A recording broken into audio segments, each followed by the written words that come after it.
Hello, welcome. Let us discuss and understand origin and upstream remotes. First, we will discuss the concept and then we will practically implement this. Before that, let us understand what is the meaning of remote here. A remote simply means a bookmark or a shortcut that points to a Git repository on the GitHub or a GitLab or any other server. In this case, we are going to use GitHub. You can think of remote like a contacts on your phone. Instead of typing the complete phone number every time, you might be saving the phone number like a mom, dad, or something like that, right? So you do not need to type it anytime. You save this number by a small name. Similarly, instead of giving the entire URL like HTTPS, GitHub, then username, your repository link, that long link, instead of that, it is saved under a short name. There are mainly two most common remotes. One is origin and another one is upstream. This is the short name for the remote instead of giving the entire URL. Here, remote named as a origin points to your main GitHub repository. A remote that is named as the upstream points to someone else's repository that you have copied. Here, fork means some original repository is there on the GitHub and then you fork it. Fork means you make a copy and then it will be copied under your account.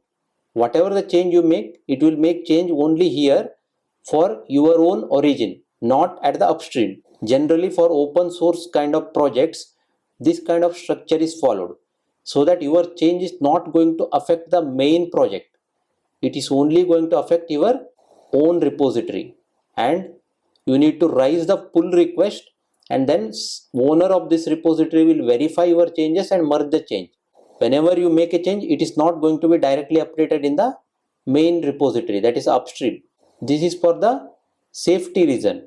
Some junk code is not getting automatically updated in the main repository. So to avoid that, this kind of structure is followed. And here, once you fork on the GitHub, your own repository will be created under your account. Then you can clone that to your local repository, that is a PC, and then you make the change and then you push it to your own repository. Once it is pushed, then you need to raise the pull request, and that request will go to the owner of this upstream, the origin or the main repository, the original repository, and then they will review that change and merge your code. So this is the process. Also at the same time, on this main repository, someone else might be doing a change. Someone else might be updating as well, right? There are multiple developers.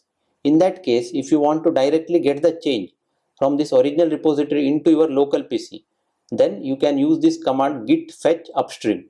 It will directly get the update from this upstream repository directly into your local PC, so that you are working on the updated copy.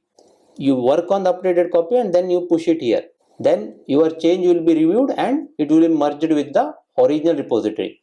So this is the concept. Now we will practically implement this. Okay, this is my GitHub account. These are some of the repositories that I have created earlier. We have also understood we can create a repository using this new button. We can create a new repository. But right now I don't want to create a new repository, but I want to fork it. Fork it means I get the repository from somebody else. Fork a repository means I get the repository from somebody else. Here I have some repository from somebody, some sample repository. This is a sample repository and I want to fork it, means I want to create a copy of this. Right now we don't have this demo agile project in our repository here. If you go, we don't have that repository here. You can check. Right now I can create that repository from some other repository. That is, you need to do fork. Click on fork and you can keep the same name, or you can even change the name as well. I keep the same name and I create the fork. It means we are going to create a repository, the copy of the existing repository under our account.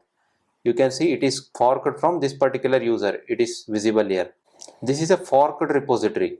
You can see from here as well, it is forked from some other user. Now I can clone this repository using this particular URL, either HTTPS or SSH. Whenever you clone it, it will get cloned from my repository. Here you can see now demo agile project, right, which is under this particular user, master tester 108, right. this is my user ID. So under this user, this is copied. So it is forked from some other user. So now if I want to clone, I can copy this SSH. We are going to clone this repository. Suppose somebody else has made a change in the original repository. That is not going to reflect here right away. Let me open the folder. I will create here one folder called test1. Inside this, I will open the terminal. I will do git clone and then provide the URL for the repository. Now it is cloning. Let us wait for the clone to complete. Now it is cloned here, right? If I give here command git remote -v, sorry, we need to go inside that folder, cd space demo agile project. Now if I type git remote -v, it is going to show the origin. Now if I want to add the upstream is the original one. It is copied from this particular original repository. This is the original, that is upstream, right, under this particular user. That one I copied under my ID. This is the origin and this is the upstream. That is the original project. If this is the original project, you cannot update directly here, but you can update under your own project, right, so that main project is not getting corrupted in case of any issue. So now we have done a cloning from the origin, that is our own repository, which is copied from the upstream. Now if I want to add the upstream as well, here I can add here git remote add upstream. Then I need to provide the upstream URL, that is the original project URL, right? If I go here, this is the original project URL, right? Demo agile project. This is the original project URL. I can copy this and I can provide it here. Now if I provide the command git remote -v, it is also showing here now upstream as well along with origin. Now let us assume that some user has added some files to original repository, that is the upstream. Then I want to get it here. We will look into that now. So now you can observe here test.txt. This file is added just now. These are the files which are added last year, right? This is a file that is added to the original repository, that is upstream, but it is not available in our repository. You can observe here. But I want to get directly from this particular original repository into my local repository. Then what I can do is git fetch upstream. You need to provide git fetch upstream. It will fetch the file from the upstream, the newly added files, right? This is the file, or even any changes to the existing file it will get. Let us run this. So it has taken the changes from the main, right? But it will not be visible right now. So right now this file is not yet visible, the file test.txt. This is the file which is added in the main, but it has copied. But to be visible, you need to run one more command. Here git fetch we have run. Now we need to run git merge upstream main, so that it will merge with the main branch of the current origin. It means we need to ensure here that git branch, we are in the main branch. Now you can run this command git merge. You can observe now there is no text file, the test.txt. Once I run this command now, git merge upstream main, git merge upstream main. Now you can see test.txt. One file is changed, one insertion. If you go here, now you can see test.txt. This file is available. Whatever is added in the file also available here. Testing line added here. You can see here also under this project, the main upstream. This is the file. Now what I can do is I can make my own changes here. For example, I want to update this file, testing line 2. I will save this. Now this is pointing to my own origin, not pointing to the upstream.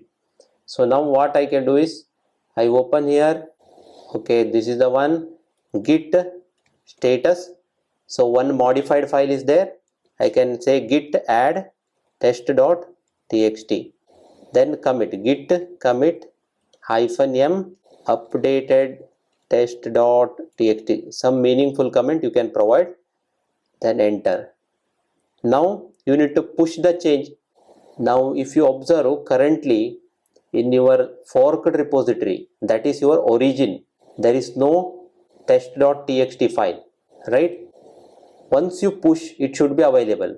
Now if I run now git push origin main, so now this push is done. If I go to my origin under this particular user, now if I refresh here, you can see test.txt is there. If I go inside this line 2 is also added here.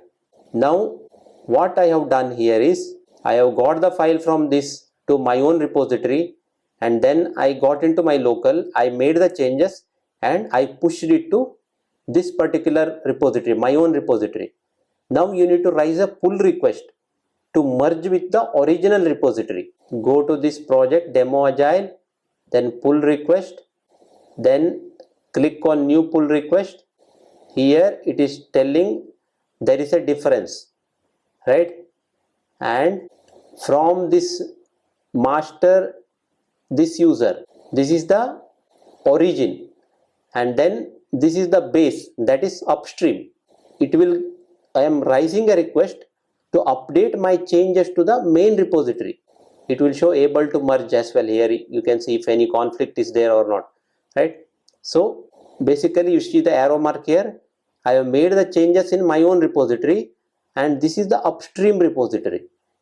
Now it is going to get copied to this upstream repository. Once my pull request is approved, I can create the pull request. Now you can provide a meaningful comment, updated the file test.txt. Now create the pull request. Now the request will go to the owner of the original repository.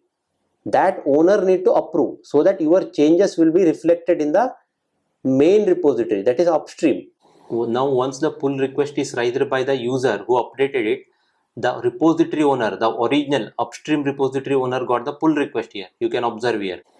Under the project, you go to the same project, under that you will find a pull request, one pull request, and once you click on that, here you can provide a comment like OK or something, right? Or you can suggest some change needed or some changes XYZ needed or something like that, right? So I will say just say OK. You can provide a meaningful comment, update, and here you have option to merge the pull request. Merge means whatever the changes that are made by this particular user under for this file, it will be updated to the main upstream project. Here create the merge commit means all the commits from this branch will be added to the base branch via merge commit.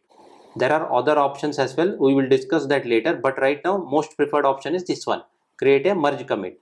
So once I confirm the merge, now if I go to this project and if I go to this file test.txt, this line is added. You can observe this was updated by the another user, testing line 2. Now we have understood the concept of origin and upstream. We have understood what is upstream, that is original repository. Then you fork that will become the origin, and then you can clone it to the local repository, and whatever the changes you make a changes here and then raise a pull request. Once the owner of this particular repository approves this request, the changes will be merged or updated in the main repository. At the same time, you also have an option of getting the changes from the upstream or a main repository directly into your local PC using these commands: git fetch upstream and git merge upstream main. So this is about the origin and upstream remotes. Thank you for watching.